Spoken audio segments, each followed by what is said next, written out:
Welcome to the Know Your Rights Camp podcast. I'm Miabelle. I've been a member of the Know Your Rights Camp since 2017, which started for me in New Orleans, which is a very important part of the conversation that we're going to have today. Just a little bit more about myself and outside of the community work that I do. I am a radio and TV personality out of New York City with a hand in book publishing. So, that's me. And to this side of me, I have Shandra Rogers, who is one of our youth ambassadors from the Lower East Side Girls Club in New York City. Go ahead, Shandra. Drop the credentials, girl.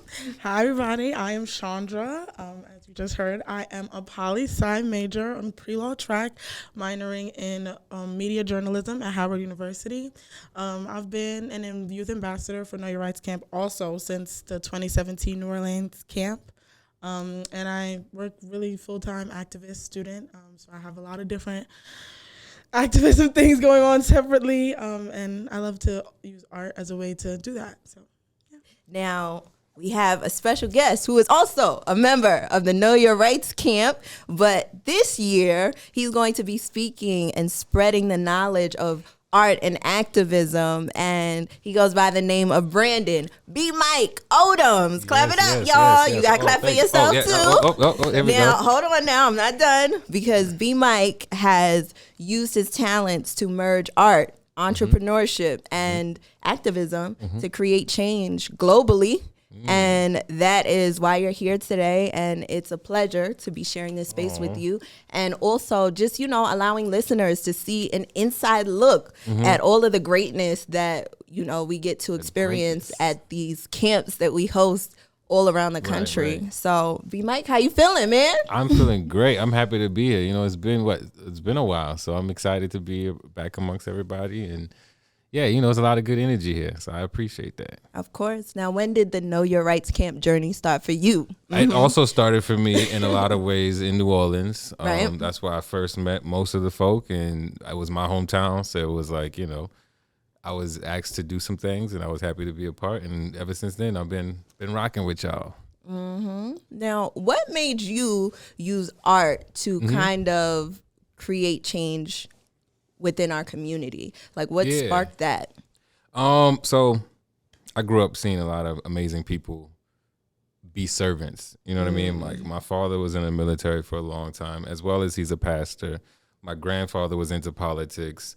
My mother was always in the community working. So it was like I always see these examples of people who did things that were in service to others. Seeing my father put on a uniform every day and what that meant to him.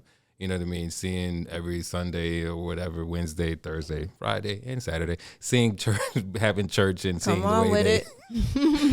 seen the way that was a aspect of them being of service to others. Right. My grandfather and grandmother would host these political meetings at their home, their small home in a black community in New Orleans called Algiers. And they were the house that you had to go to if you wanted to win that district. So all the politicians knew you had to go to Mr. Sonny's house to speak to the people in that community. And growing up seeing those examples, it was always like firsthand, like whatever you do, it has to be in service to other people. Right. At its best is when it's in service to other people. So as I started to develop what I love to do, which was creating art, it was just a no-brainer to connect it to being of service. Absolutely. How has the community around you, especially growing up, taught you to kind of follow that path and spread it in the way that they have spread it to you? Well, being from New Orleans is a huge part of that. New Orleans is a city that you could throw a rock and hit the greatest cook, the greatest musician. You know what I mean? It's just we're surrounded by talent. But the thing about New Orleans is beautiful, but also challenging, is that there isn't a lot of opportunities for growth when it comes to the things that you do well. Right. Which means that the people who do it very well, their prize or their success model was always like, how does the people respond? It wasn't how much money do I get in return. It's like, how does the community respond? Like, how many people can I fit at my table when I cook this meal? Or how many people can come and hear my music in the streets when I play? It wasn't about, I got the best record deal, I got the best cooking deal, whatever. Can you get cooking deals? I don't know. But I think so, especially nowadays. That's an influencer. You could be that. So it wasn't about it. That wasn't the way they oriented their success. And so seeing those examples, that deeply informed how I began to orient it. And then I think the community just responded to what I was doing in a way that I could have never imagined. You know, they uplifted me. They decided that what I was doing was important enough to be carried along. You know what I mean? So that's part of the things that I can't take credit for. You know, it was just the timing was right, the moment was right, and people talked and I listened. You know, that's kind of how it happened. The beauty in that is that it didn't like start around money. Yeah. You know? And it's something that you loved and grew into in a way that you just attracted this to become your life, right? Right. Speaking about community and also talent, little birdie told me about Eternal Seeds. Yeah. Come on. Which is your nonprofit or started by Studio B, nonprofit in which, well, you can talk more about it, but specifically works towards using artists' work as a way to speak about cultural history, activism, change, and all of that. So how do you think that empowering youth to do the same thing has helped to transform our communities and the ways that you've seen? That's exactly a great question. Yeah. Over the years, and it's been a lot of years, we just been doing the work. You know, we didn't think about ourselves as a nonprofit or think about ourselves as an organization. It was just like, there's a need and we feel like we can do something about it. There's a quote from Mos Def, aka Yasin Bey. He said, I was taught if there's something you could change around, keep quiet. You got nothing to complain about. You got work to do. And so we were like, okay, we could sit and complain and talk about it, or we could just go to work. And we've been doing that. Me and my peers and I, we've been doing it for a long time. So it's been about almost a year now that we've been in existence. And we've just, the summer camp that we've been doing for 10 plus years, that we've been doing for 10 years. It'll be our 10th year this summer. We're like, okay, now we're going to do it under the nonprofit. Or the mentorship programs that we've been doing for forever. It's like, okay, now we're going to do it under this nonprofit. So Eternal Seeds is the name. You can think about it. Another rapper, Benny the Butcher, he said, what's more important, the flower or the soil that grew it? Come on, rap quotes. Come on, hip hop. But the thing about it is, when you think about it, it's like, that's what we talked about in terms of what Eternal Seeds mean. It's like, we're investing in the soil. We're saying, okay, I might be a flower that grew from it. I got peers who are beautiful flowers that grew from it. But it's not enough to just celebrate the flower. Like, how do we invest into the soil? How do we make sure that there are more flowers that continue to grow and that we provide the necessary nutrients or resources or time and effort that it takes to help grow more? And so that's what Eternal Seeds is about. The emotions that go behind putting these works together and really, like, you know, bringing your community in and the kids. One thing about you, BMike, you bring these kids around and you show them the world. Even, you know, with the camp that we're having this weekend, you have some of your people and they're so excited to be here and, you know, they're helping so much. And I know that this is going to be an experience that they take with them forever. And as we continue to do these camps, I'm sure there will be more as we've been doing. Definitely. So speak on that, please. Like, I'm waiting and ready for one of these young folks to be like, I could do it better than that, and to do it and be like, that's the point. You know what I mean? It's like we it's like a relay race. You know what I mean? We carry it as far as we can. We pass the baton, and we hope that we pass it in the better condition than when we got it, and also that knowing that the person that we pass it to is going to take it a lot further than we were able to go. And so I'm always trying to like prepare for that, and also think about how, once again, to do what was done for me. And so, but yeah, I think art is art. I mean, I'm biased obviously because I can live in that space all the time. But I think leaning into our imagination, which is what I'm gonna be talking about tomorrow, is what's required for us to create the change we want to see. You know, it's not enough to just be responsive and say, okay, I want to just destroy and dismantle things.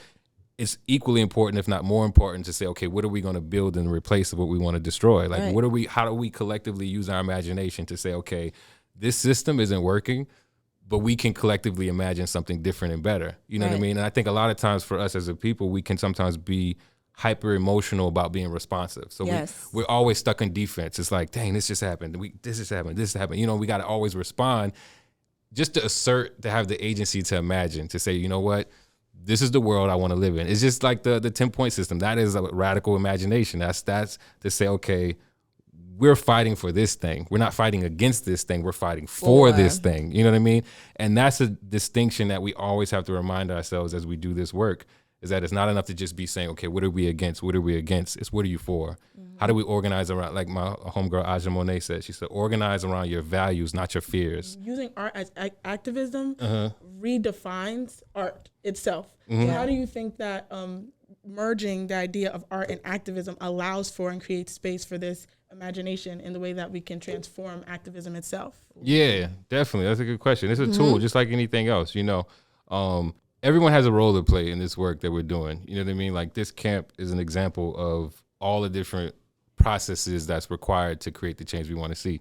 You can't just talk about what's in front of you. You got to talk about your health. You got to talk about what's in your pocket. You got to talk about what you're putting in your body. You got to talk about your knowledge about what's going on. You know what I mean? All these things play a role.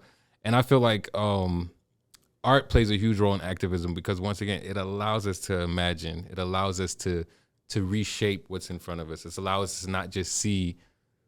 Art is about problem solving all the time. Yes. You know what I mean? I feel like life. Exactly. It teaches you that math teaches you. Let's use that as an example. Math teaches you that there's a few ways to answer a problem. Yeah. That there's a formula that you can follow to answer a problem.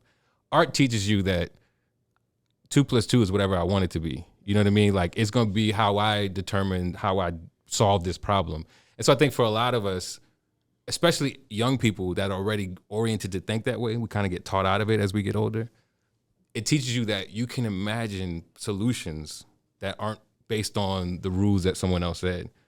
Because that's really where the answer is going to come from. It's going to come from, and truthfully, we might be too deep into it in terms of like deep into someone else's imagination. Yeah. You know what I mean? Because really that's what we're living in. We're living in the remnants of someone else's imagination. Someone who decided that your skin is going to determine how you are dressed or how you are going to exist and maneuver in society. That's someone's imagination. Like, it's a wicked imagination, but it was a strong imagination that years later we're still trying to deconstruct that imagination. We almost have to unlearn it within ourselves in order to be able to see collectively this, imaginative future that we have for ourselves. And that is the basic 10 points of being able to be, Right, exactly. And that's the imagination that's required. We gotta take out a pencil and erase the imaginations of the past. Yeah. Which is what the work that we've been doing, right? And then we have to start drawing in something in that place.